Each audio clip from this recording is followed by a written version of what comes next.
Country sprawling, lined with roads. Trucks are hauling heavy loads. Trucks of metal, trucks of chrome. Foot on pedal, far from home. Country sprawling, lined with rotating gears. Trucks are hauling heavy loads. Past Midwestern farms that lie underneath the springtime sky, where livestock graze and red barns stand, and farmers tend the fertile land.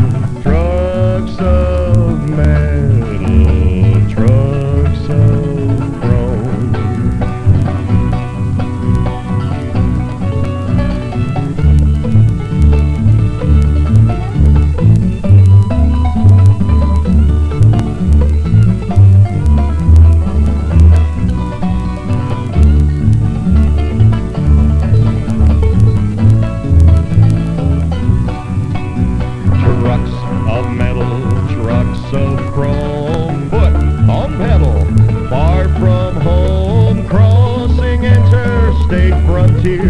With 18 wheels and 13 gears, trucks are hauling heavy loads. At the truck stop, truckers meet for road talk and a bite to eat. Sipping coffee, hot and strong, jukebox plays a country song. Hi, Dean. How are you? Oh, good. How are you guys doing? Real good. Hi, Dean. Join us for lunch. Hey, Donna. Where you been? Oh, good.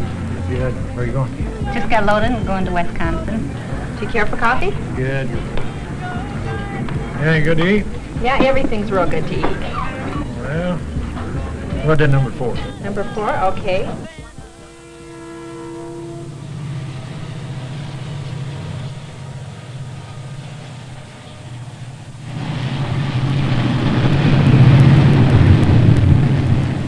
Country sprawling, lined with roads.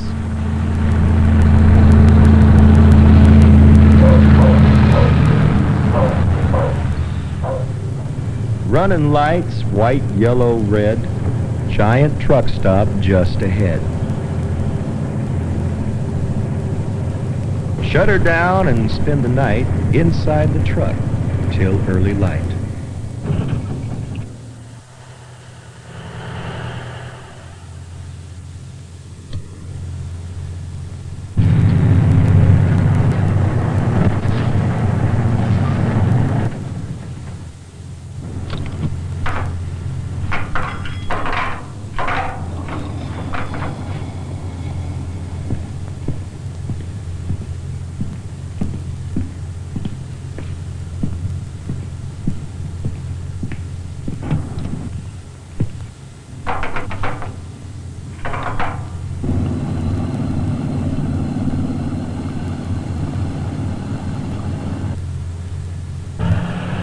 Top her off with fuel and then roll on down the road again. Big wheels turning round and round across the high plains, westward bound.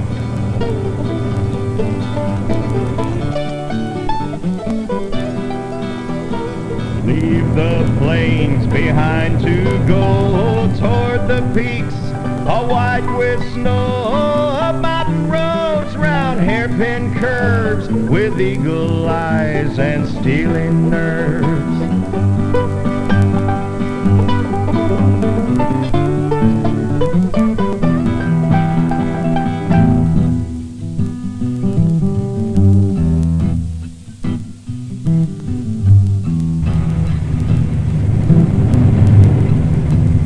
Rocky slopes and pine trees tall.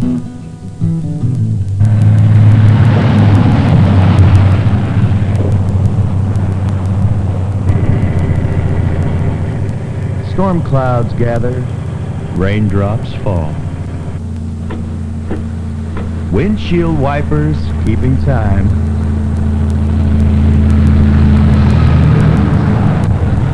gear to make the climb. Up and over, summit past.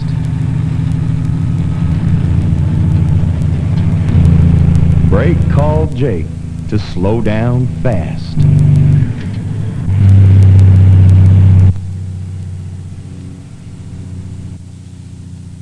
Leave the plains behind to go toward the peaks, all white with snow, up mountain roads, round hairpin curves, with eagle eyes and stealing nerves.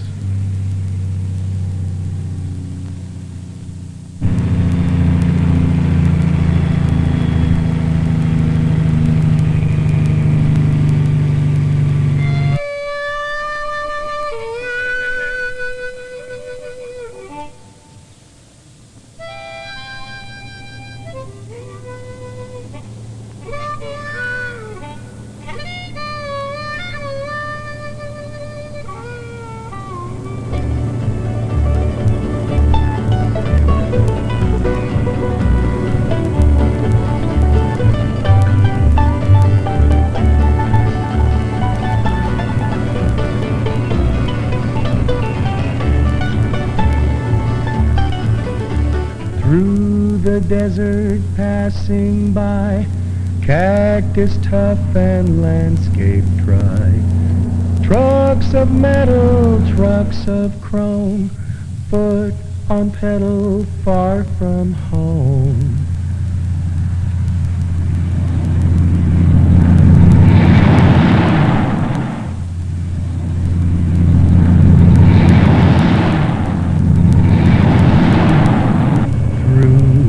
Desert passing by, cactus tough and landscape dry, to the city journey's end, waiting up around the bend.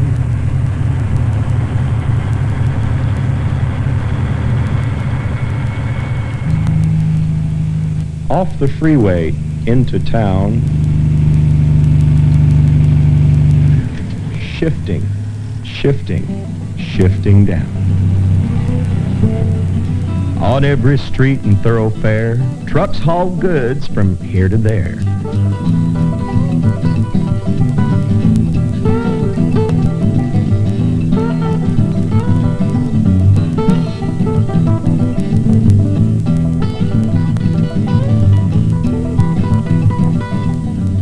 City trucks, pretty trucks. Greasy, grimy, gritty trucks. Trucks for moving. Trucks for rent. Big striped trucks that haul cement.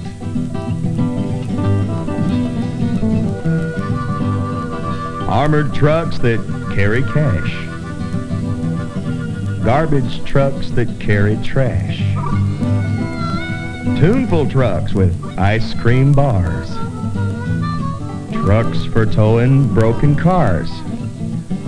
Trucks and more trucks on the go through heat and rain and sleet and snow.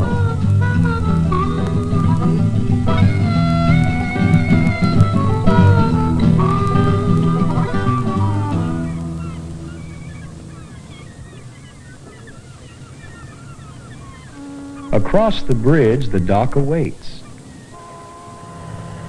Drive on through the open gates.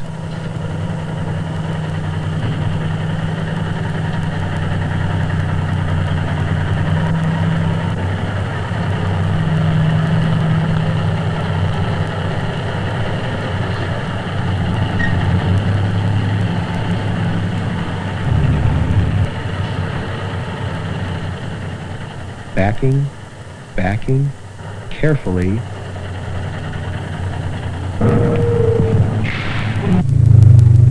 Unload the goods beside the sea.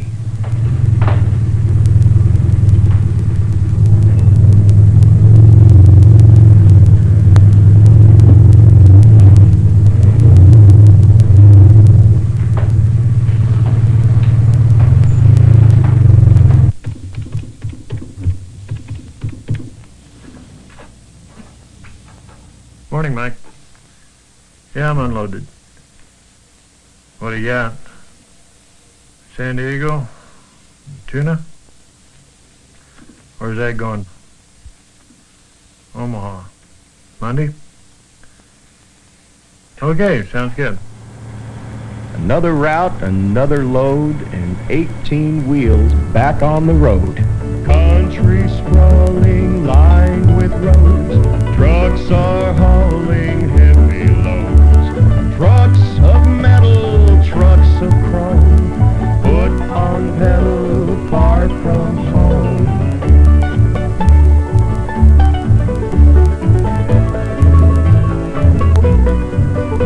Another route, another load, 18 wheels back on the road, crossing interstate frontiers with 18 wheels and 13 gears. Trucks are hauling heavy load.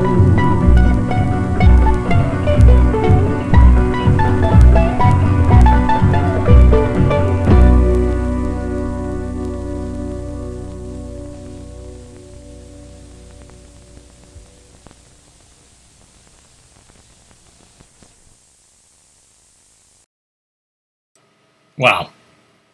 I love that film. That film's so great. Hi, I'm Skip Alzheimer, and welcome to the AV Geeks Lunchtime streaming show. That was a truck song. And sometimes we're lucky when we look in our film can and we find there's a program guide. And so this will sometimes clue us in to what we're supposed to be asking.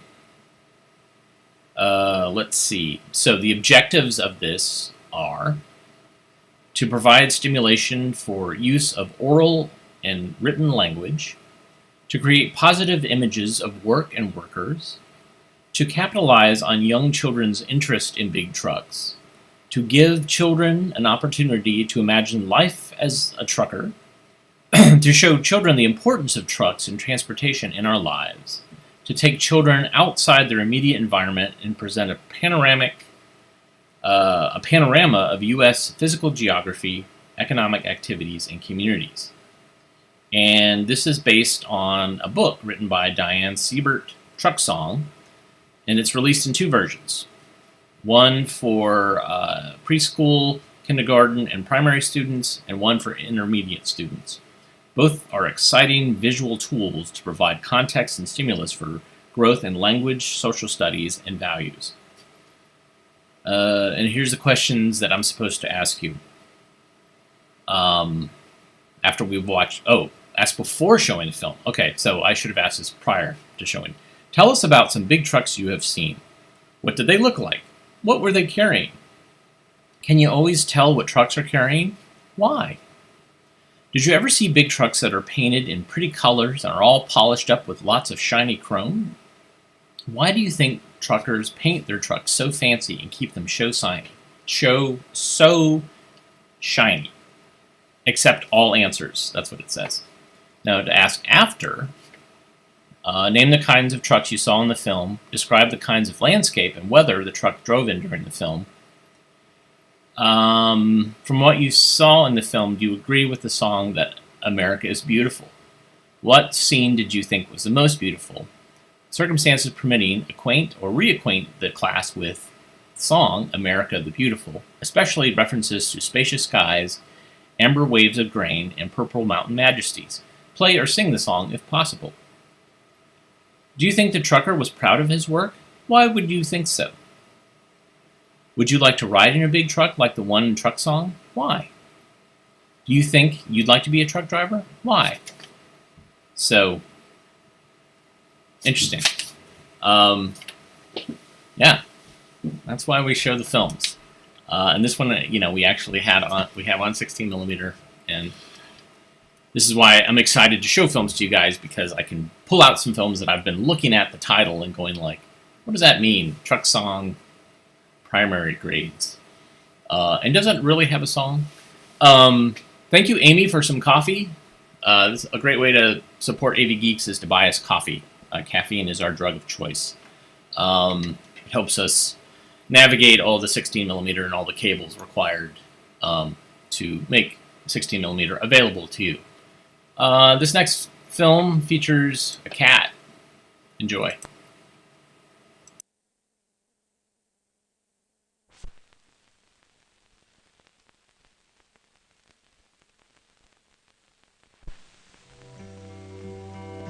My name is Olive Mixter, and I'd like to tell you the story of the most important person in my life.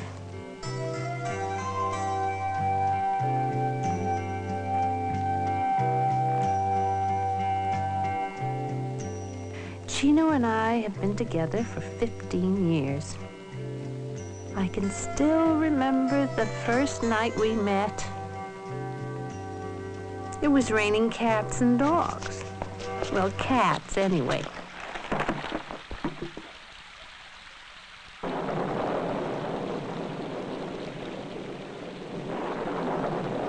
What's that?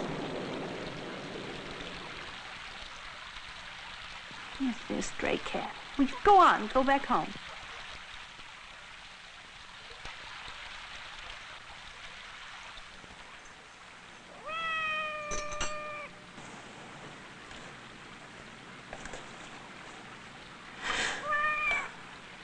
Well, I wish I couldn't hear it. This reminds me. Now, a lot of you might think I was just a mean old woman leaving a little cat like that out in the cold. But I thought about Athena, and I just didn't want to go through all that again. Well, that's why I'm not going out there. It is too wet. Besides, none of my business.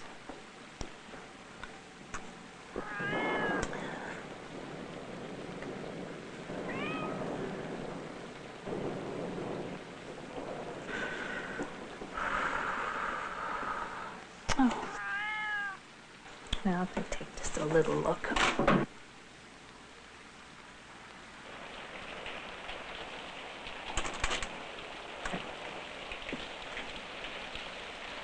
It's gone.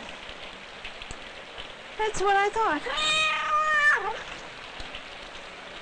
Well, I have seen some homely cats in my time, but you are the homeliest. I sound like a Siamese, but you look more Allie to me. Oh, you better get you dried off, hadn't you? Come in here. I don't know why I picked that little rascal up. The last thing I wanted was to get involved, and here I was, doing it again. Oh, here you are. You're sopping wet. Where did you come from? Are you hungry? Are you hungry? I bet you are. Well, I hope you like cornflakes. Athena always liked cornflakes.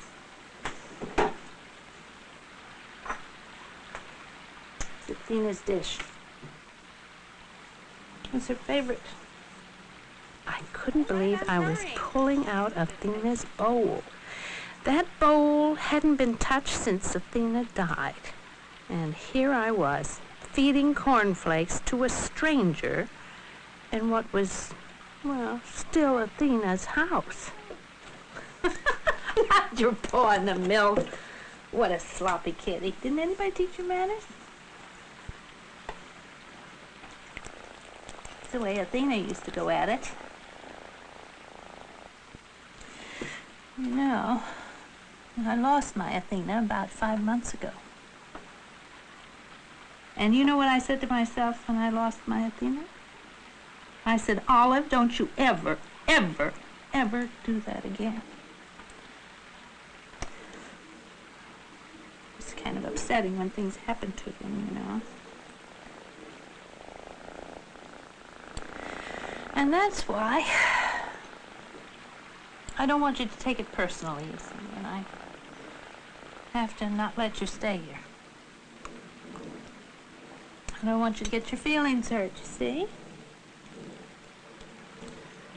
I just can't have another kitty around here.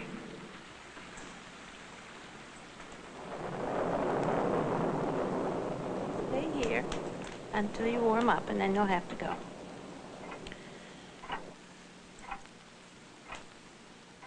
Chino was beginning to act as if he'd found a home. And you know, it was good to be sitting in front of the fire with someone again.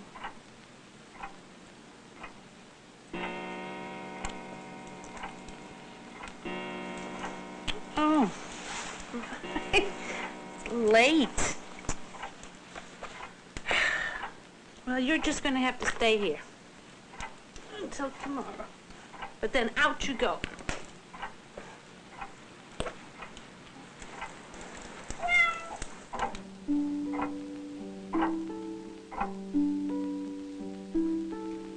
I'm sure Chino didn't want to be alone any more than I did. How he found me, I'll never know.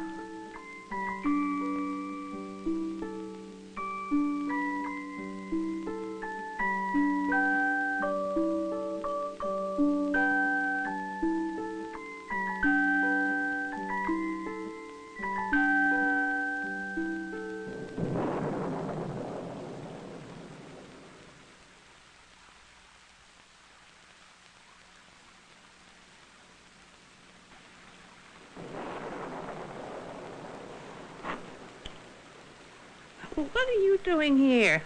Woke me up. Thought you were downstairs. What happened? You were lonely down there?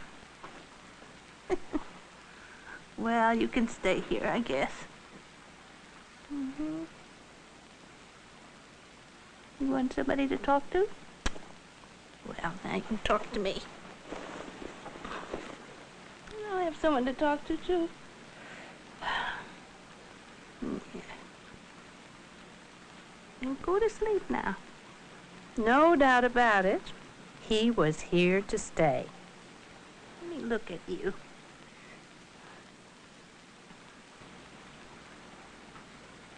Chino. Yes, I think I'm going to call you Chino. You like that name? You look very Chinese. Come on, go to sleep. And that's how my life with Chino began.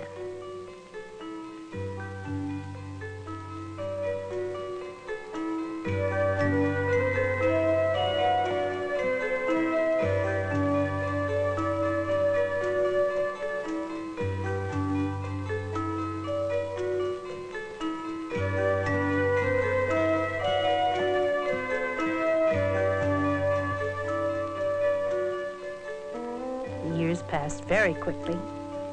We shared many happy days together.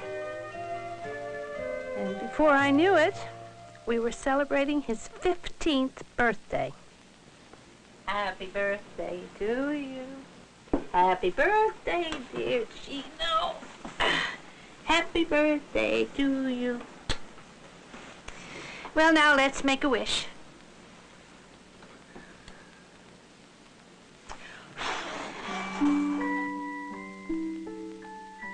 I'm sure we both wished for the same thing, to spend many more years together. I realized that for every human year, a cat ages 7 years. So Chino was now 105 years old. He was getting on. But to me, he hadn't changed. He was still the same old Chino.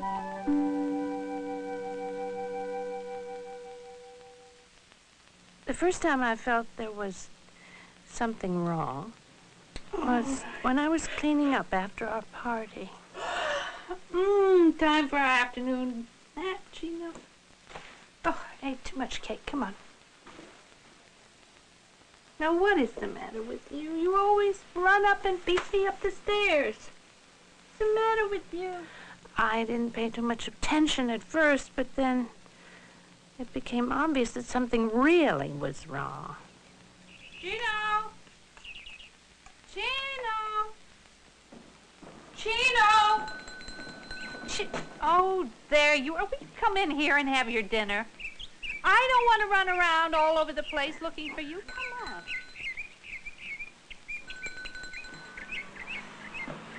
It's not like you to be off your feet. Now, this is 2 days I've had to chase you around. What's the matter with you?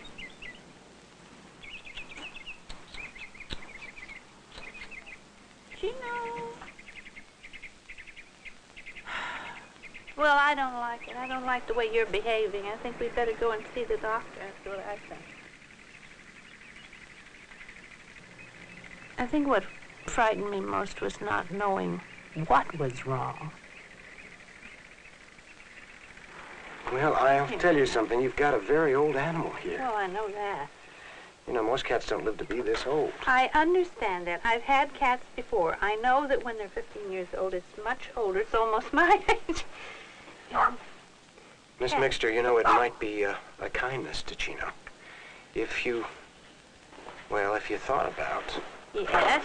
Put him away. What for? Sometimes it's the best thing to do. He's very... Well, of course, if there was something wrong with him, but I mean, you can't be serious. Well, you see, he's a very, very old cat, and I'm afraid he's not very happy. I know about that he is an old cat, and so am I old. Miss Mixter. You think I should be put away, too? Being old is not a crime. Just because Chino and I were old didn't mean we were ready to give up. Nobody enjoyed life more than Chino and I. The animals seemed to understand better than the doctor. And finally, even the doctor realized that I was not going home without Chino. You know what? I think... Let me try something. May I take him for a second? Oh, please, doctor. Let's just see something. Well, I think I just better take him somewhere else. Now, let me try something here. Now, you call him. Call him good and loud, okay? Chino! Chino! See that? Look at that. See, you just turn right around and look at Now, 1 second. I don't want to shock you.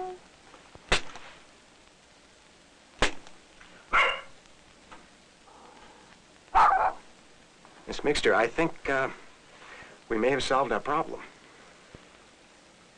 I think I know what's wrong with Chino.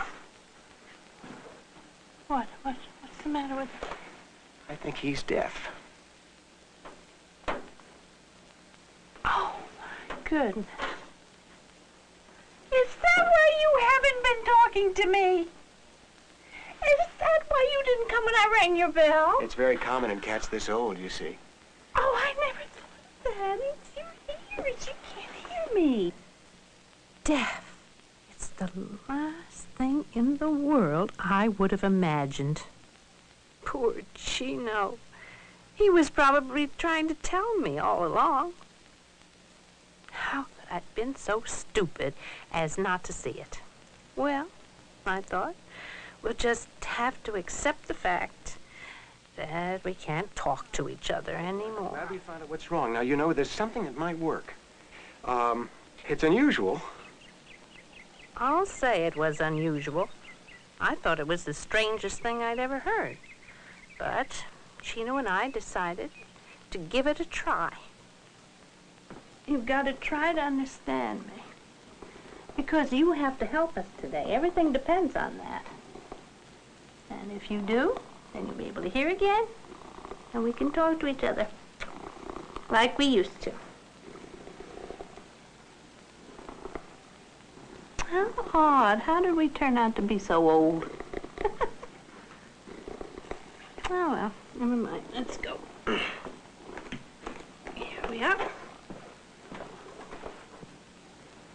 Now, you see, this piece will fit in Chino's ear, and the battery is attached to this collar. I never would have thought of a hearing aid for a cat. Should we give it a try? Okay.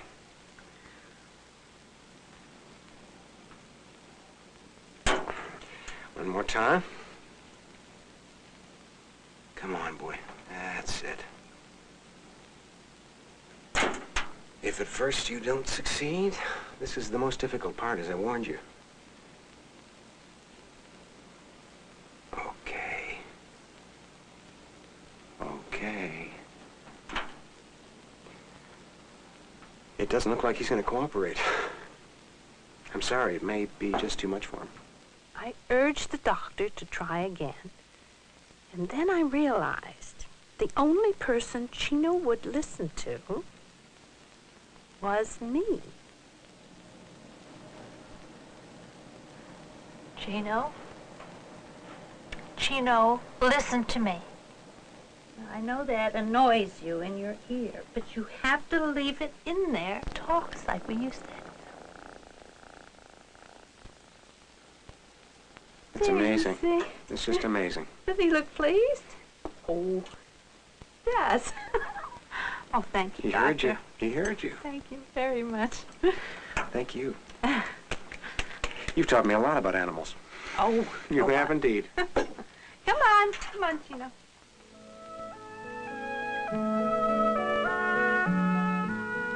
It's gonna be just like the good old days, Chino.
Wow, that took a interesting turn.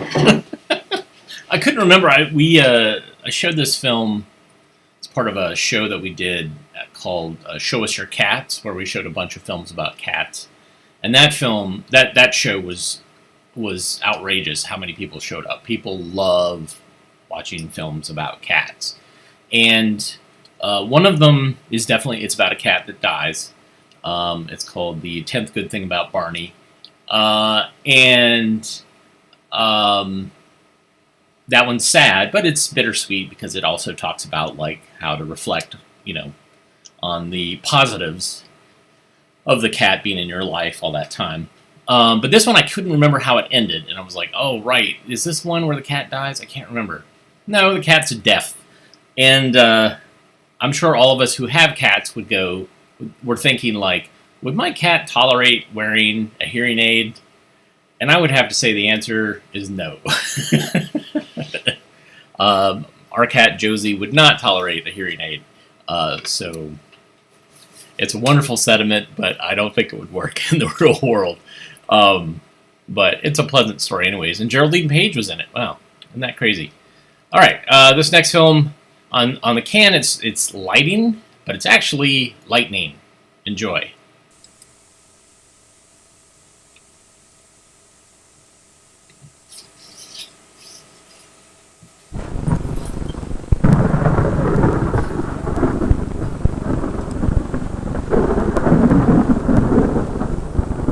When we get a charge buildup in a cloud, the opposite polarity within the Earth follows under the cloud.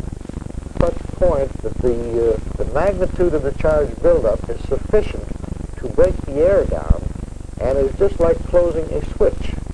A discharge begins to occur when fingers of luminous charge work their way out from the charge center, heading in a general way toward air between two clouds or between cloud and ground, so that current may flow through the discharge path that's created.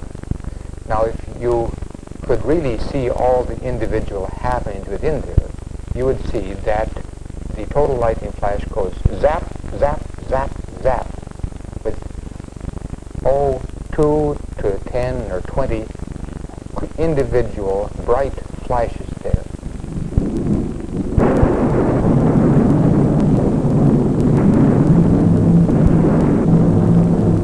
Down through the corridors of time, man has feared the things he couldn't understand.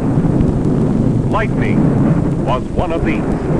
Terrifying, unearthly, an Olympian power used by the warring gods to destroy each other.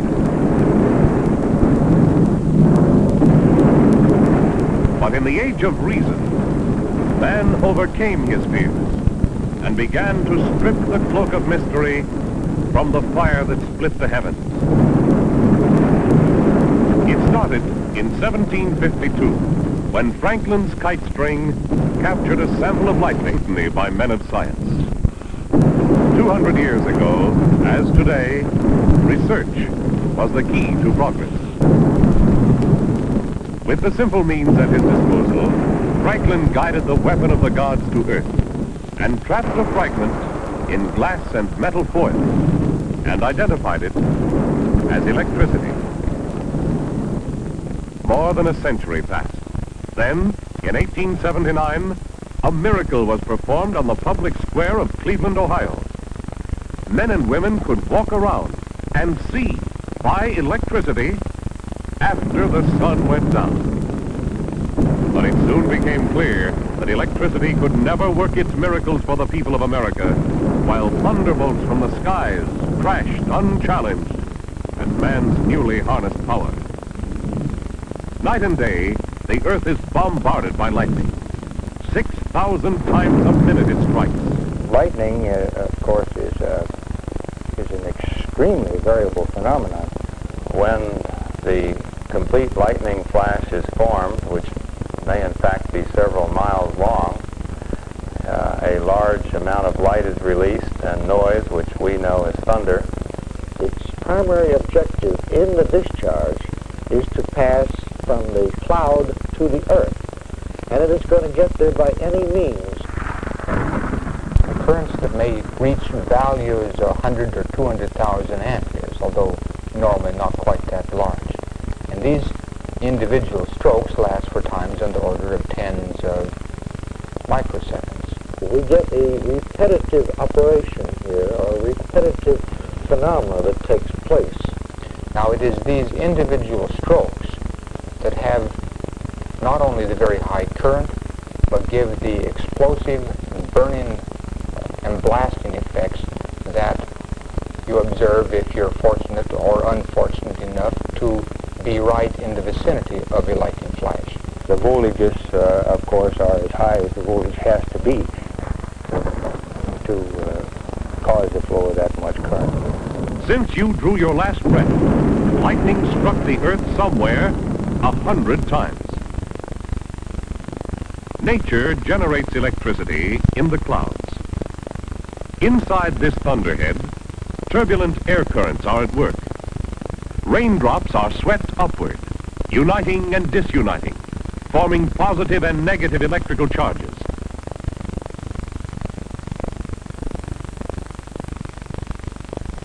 In this separation and concentration of charges, the cloud-to-earth capacitor becomes charged. Negative usually in the cloud, and an equal but opposite positive charge in the earth below. When the voltage becomes high enough, the capacitor discharges in a flash of lightning. Lightning may strike any place whatsoever.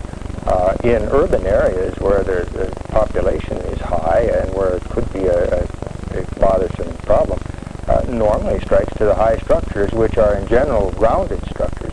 Well, some of the things that a practical engineer has to be concerned about on transmission lines are how often is this transmission tower going to be hit, and how much voltage is produced between the electrical conductors and the supporting hanger for the towers. He really wants to be sure that the voltage never gets high enough to cause a breakdown of this electrical insulation, because if it does, your lights are going to go out for a while. About half the strokes are single, the rest multiple, having from 2 to 42 successive discharges along the same path.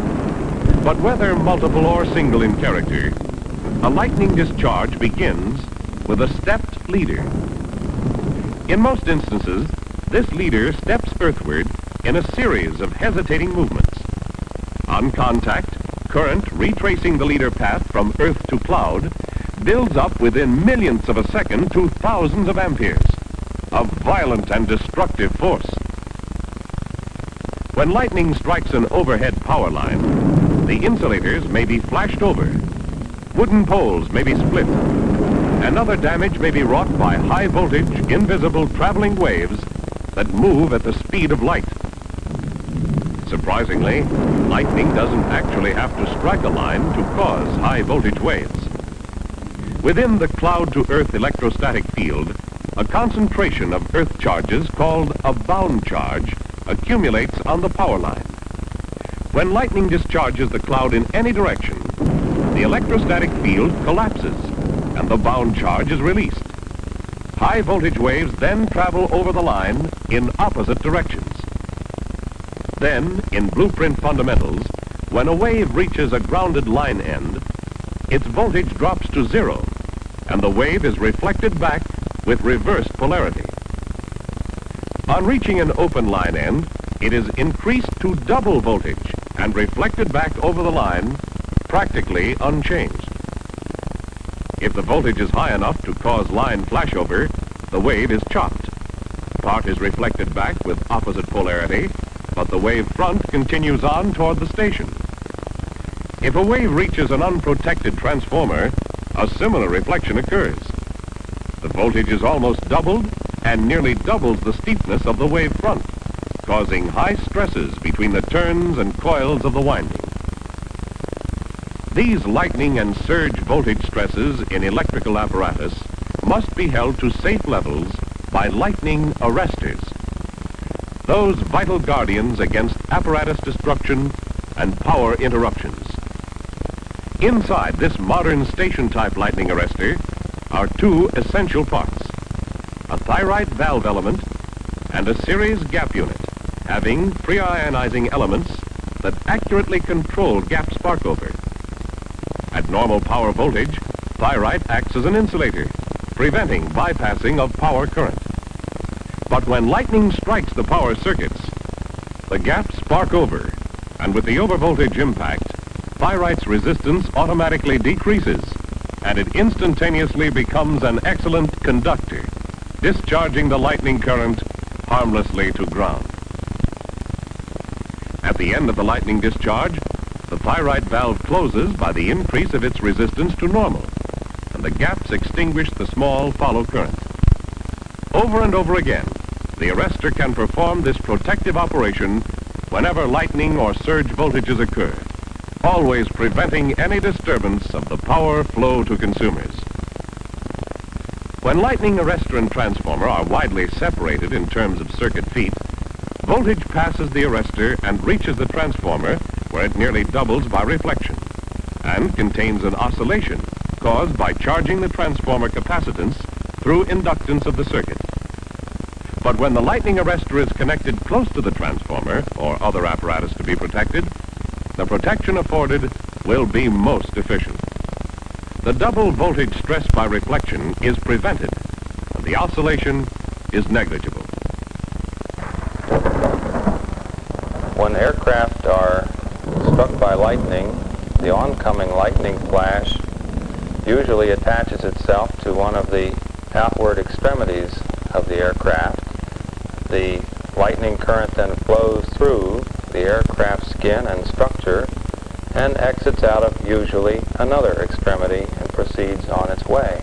The aircraft is quite capable of carrying the several 100,000 amperes even of natural lightning current, provided that at various critical we make sure that proper protection and control of the lightning current flow is afforded.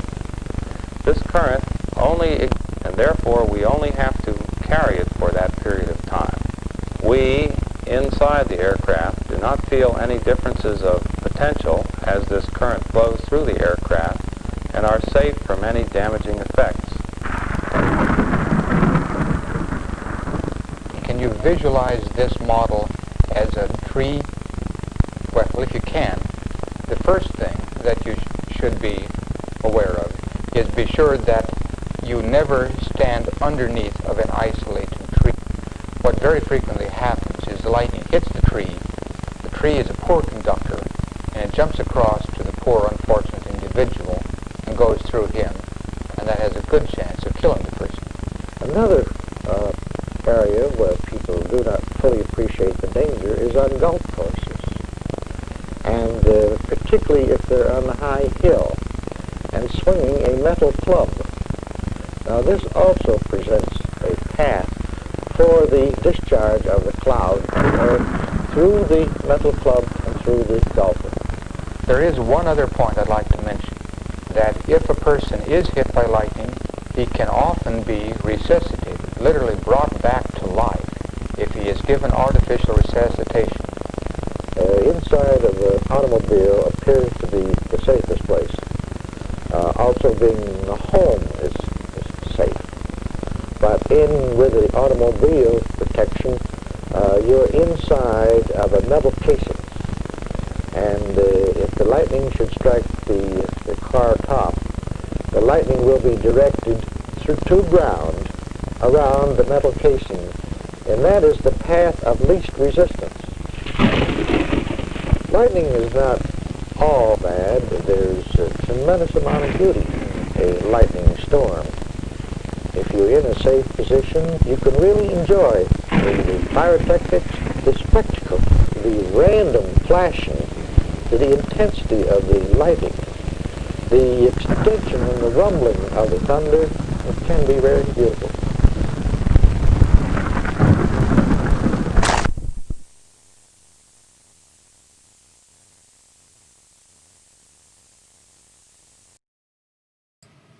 Whoa, and it just ended.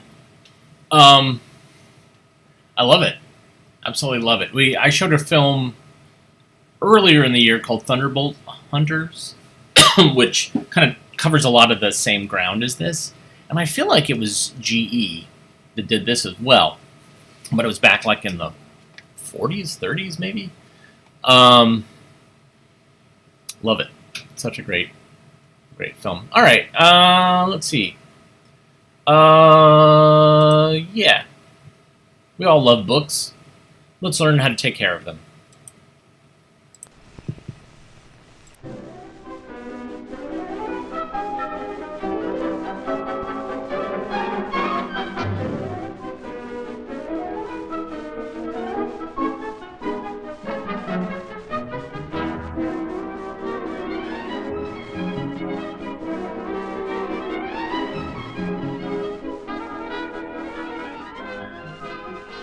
One afternoon, Bobby and his grandmother came to this bookstore. It was Bobby's birthday. Grandmother was going to buy him a book, and he could choose it himself.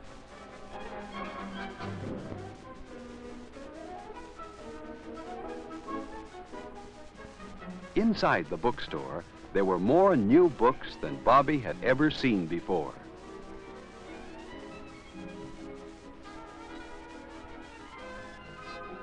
There were picture books and space books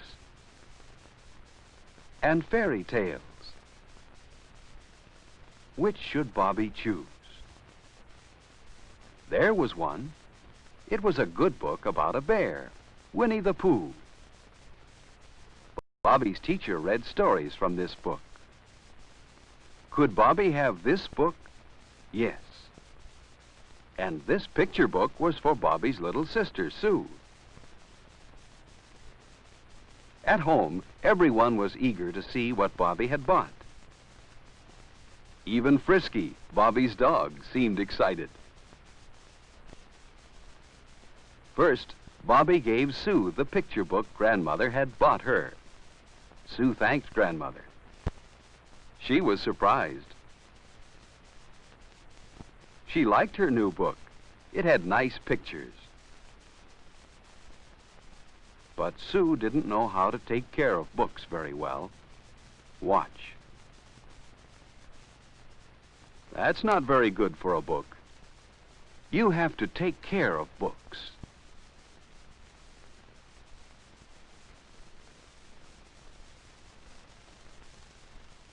Now Bobby showed his book. It looked very familiar to Father. He said he'd be right back. Somewhere on this bookshelf, Father remembered there was an old book of his.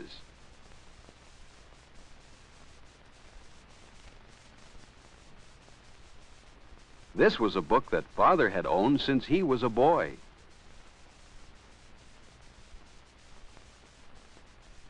Father's old book and Bobby's new book had the same stories about Winnie the Pooh.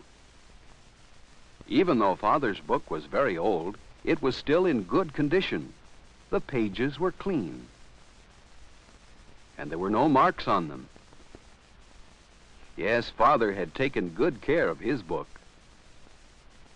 Could Bobby take care of a new book as well as his father had? Father said the way to start taking care of a new book is to open it right. The back part, which is called the binding, is stiff and easy to break unless you open the new book in the right way. Father showed Bobby how he had opened his book when it was new.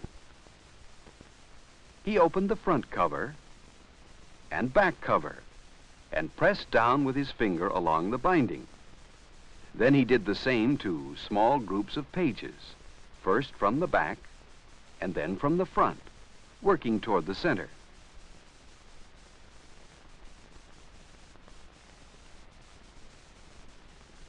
Grandmother remembered that Father had done this very well when he was a boy. Could Bobby open his book correctly without breaking the binding? Yes, Bobby knew how to open a new book. Sue was learning how too. Now Bobby was ready to read his new book, but Mother said it was time for supper.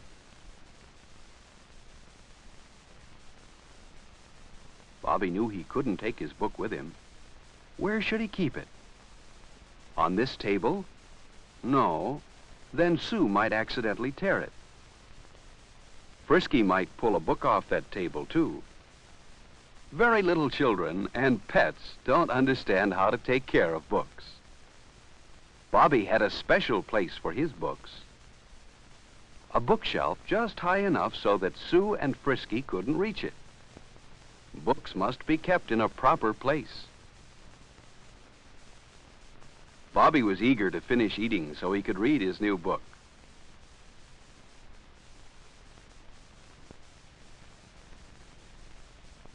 He knew he must not read while eating. Food might drop on his book.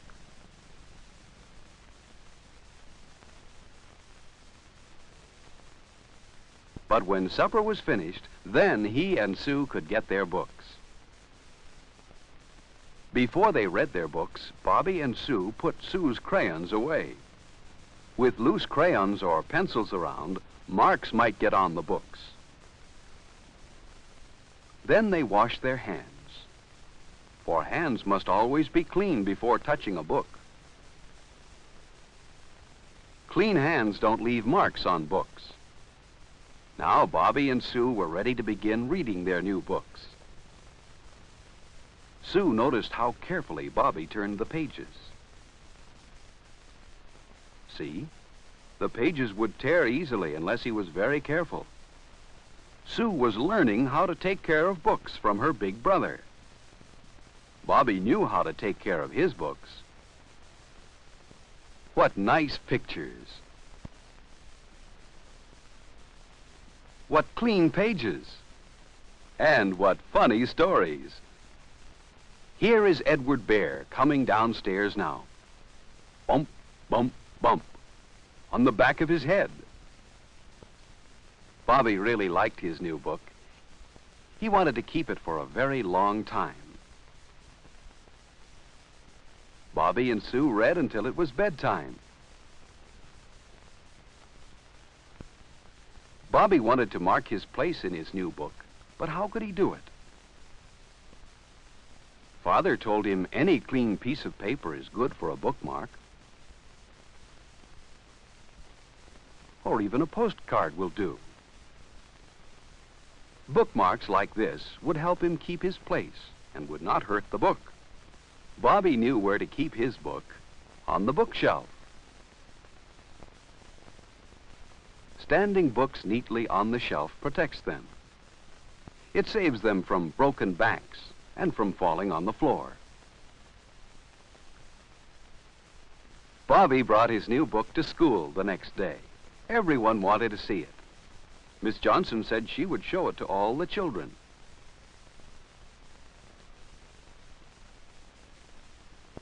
But first, she had another book to show the children. Look at this. It's a storybook that once was as new and pretty as Bobby's book. But look at it now. Its cover was spoiled because the book was left in the rain.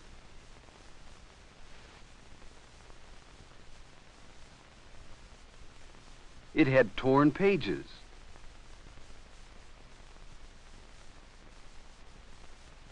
And smudges from dirty hands and fingers. And there were pencil and crayon marks on the pictures and words. Did somebody's little brother or sister do all this to what was once a new and clean book? No. Someone who was in Miss Johnson's class last year did it. The way some boys and girls treat books, you'd think they were little children. Bobby's class could see why everyone must learn to take care of books so that they can be enjoyed many, many times.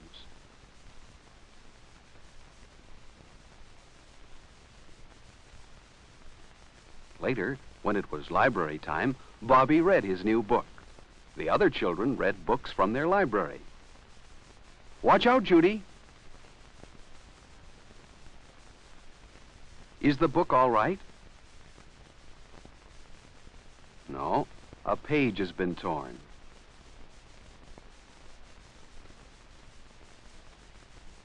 Miss Johnson knew that accidents happen, even when we're careful. She was happy that Judy had brought the book right to her. Miss Johnson had a special mending tape for repairing torn pages. By mending the book right away, the tear won't get worse.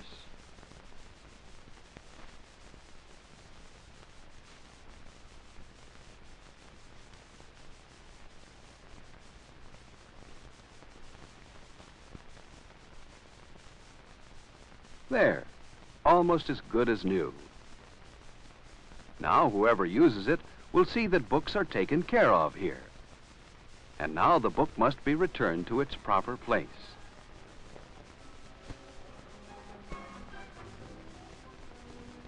Bobby knows how much fun it is to read books and what good friends they are. He is happy that he knows how to take care of books. Do you know how to take care of the books you read?